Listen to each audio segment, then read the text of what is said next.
Bien, este video tutorial tiene la idea de servir de material de apoyo para la asignatura de base de datos de la unidad 4 llamada diseño de base de datos relacionales.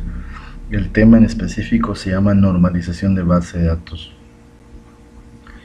La normalización de datos es necesaria cuando se presenta una base de datos que no tuvo bases de diseño en su origen y que no cumple con ninguna norma establecida para el modelado de datos. Y en muchas ocasiones nos vamos a topar con bases de datos que no fueron diseñadas por gente del perfil y que es funcional desde cierta perspectiva, sin embargo no tiene una estructura óptima. Sobre todo se presenta el fenómeno de la redundancia de datos. Entonces partimos de este ejemplo en la ficha original. Se presenta una estructura meramente demostrativa, ¿no? Observen la estructura de esta tabla. Se supone que es una base de datos que tiene la idea de presentar las calificaciones de una serie de alumnos con ciertas materias y estas materias son precedidas por ciertos profesores, ¿no? Entonces, a simple vista esta estructura no cumple con muchas normas. Sin embargo, en el sentido estricto de la palabra, sí funciona como una base de datos. Para evitar esta redundancia de datos, entonces se aplica el proceso de normalización como se había visto en clase. Entonces vamos a partir de esta tabla de origen y vamos a empezar a aplicar las formas normales con la idea de darle la estructura adecuada a la tabla. Entonces vamos a partir con la primera forma normal. Las formas normales son simplemente filtros que se van aplicando sobre la estructura de una tabla presentada y que va permitiendo que adquieran una estructura correcta. Entonces, dentro de la primera forma normal, vamos a partir de esta tabla que está original.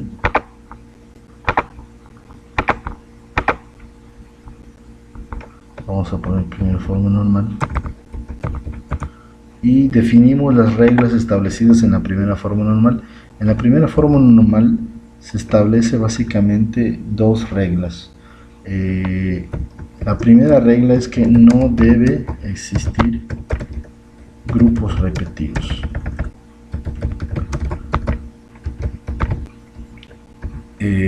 Si nos fijamos en esta estructura, por ejemplo, tenemos un mismo alumno en donde está repitiendo los datos del alumno para dar identidad a las calificaciones del alumno y a sus profesores y asignaturas respectivamente. De la misma manera aquí se observa otro alumno que tiene que acompañar a estos tres registros para que tengan identidad. Si estos datos no existieran, los datos de la derecha no tendrían sentido. Entonces podemos identificar que esta tabla tiene claramente dos grandes grupos. Una parte que se repite y una parte que no se repite, que está del lado derecho. Entonces lo primero que sugiere la bibliografía es que se deben identificar los grupos que se repiten de manera pues muy obvia de los que no se repiten y se tienen que dividir. Entonces, partiendo de esta primera regla de la primera forma normal, obtendríamos dos tablas, ¿no? La primera de ellas constituida por estos valores y la segunda por los valores que están a su derecha. Sin embargo, otra característica de la primera forma normal es que se pueden reestructurar los datos, pero no deberían de perder el sentido de lo que quieren transmitir. Al separar simplemente estas estructuras se perdería la información que pretenden transmitir. Por tanto, para seguir conservando esto, lo que se hace es lo siguiente. Bueno, entonces eliminamos la repetición primero. Al pasar los datos repetidos de un lado, ya no es necesario repetir estos datos. Simplemente se reduciría a 2 registros en lugar de tener 6. Quedando una estructura con estas características, ¿no? Sería la tabla que nos representa únicamente los datos del alumno, y de este lado tenemos los datos que se repiten, que representan los datos de la calificación. Y para no perder el sentido de lo que pretende transmitir, vamos a enviar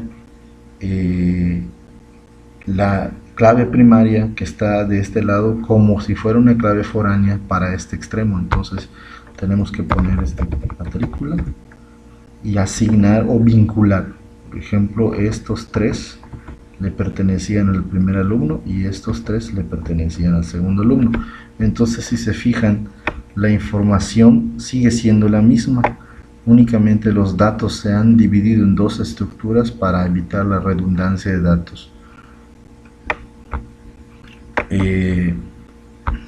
Con esto quedaría una de las exigencias de la primera forma normal.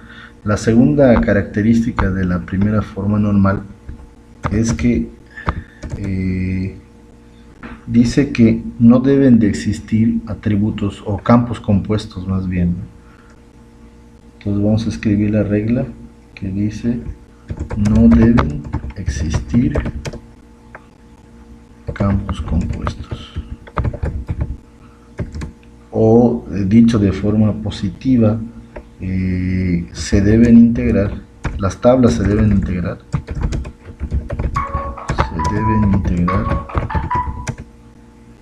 de campos atómicos. Y observemos entonces ambas estructuras para ir identificando aquellos atributos que pudiesen ser divisibles en estructuras más sencillas. Entonces marcamos aquí, por ejemplo, el alumno, si se fijan, tiene atributos que pueden ser divisibles. De la misma manera tenemos aquí el nombre del profesor, que puede ser divisible, y creo que nada más. Entonces procedemos a dividir esta estructura. Nombre, en lugar de alumno podemos poner nombre alumno. Si se fijan, el atributo alumno realmente está constituido por el nombre del alumno, el apellido paterno del alumno, el apellido materno del alumno, el nombre del papá, el apellido paterno del papá, el apellido materno del papá y ocupación papá, ¿no?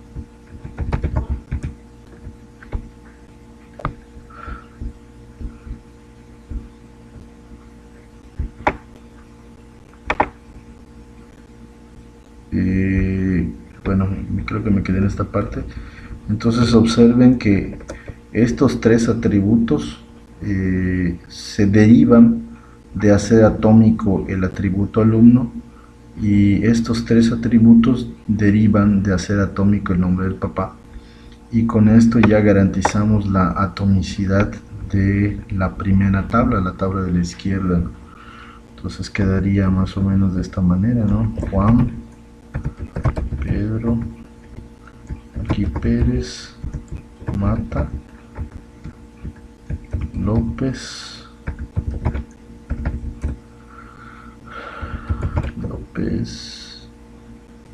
y Luz por aquí, ¿no? El nombre del papá sería Luis Pérez,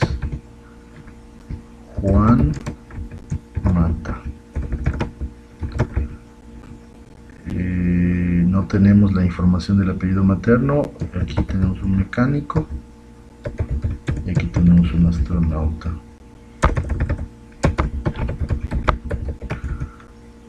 Ok, con eso tenemos la tabla número 1, que ya había cumplido el requerimiento de los grupos repetidos. Además de eso, ahora ya cumple con la parte de la atomicidad. De la tabla de la derecha, que sería esta estructura, conservamos la I de materia, que está correcto, la materia es correcta, el ID de profesor es correcto, pero el profesor pudiésemos atomizarlo todavía en una estructura más simple, quedando como nombre de profesor. Por ejemplo, voy a abreviarlo: el apellido paterno del profesor, el apellido materno del profesor, la calificación y la llave foránea, que ya venía de la parte A, ¿no? Entonces la estructura quedaría de esta manera, ¿no?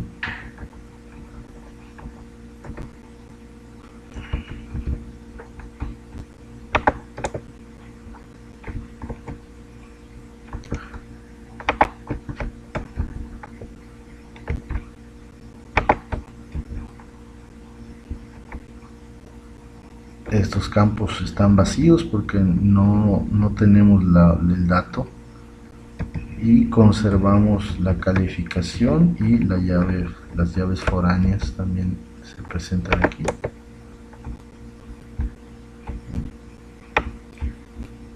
Y al hacer esto ya estamos cumpliendo con el requerimiento de la primera forma normal. Entonces, si se fijan, vamos a leer las reglas de nueva cuenta para que nos demos, que reafirmemos que se están cumpliendo ambas normas.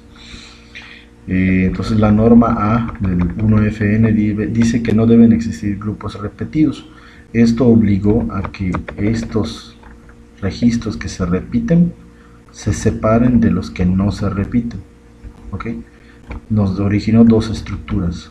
Lo que se repite se redujo a dos registros, eliminando la repetición, y lo que no se repetía simplemente se vinculó a través de una clave foránea para conservar el sentido de la información que se desea transmitir. Luego aplicamos la parte B de la primera forma normal de la atomicidad de los campos, y eso nos obligó a generar una nueva estructura, dividiendo los nombres del alumno, del papá y del profesor en estructuras más simples.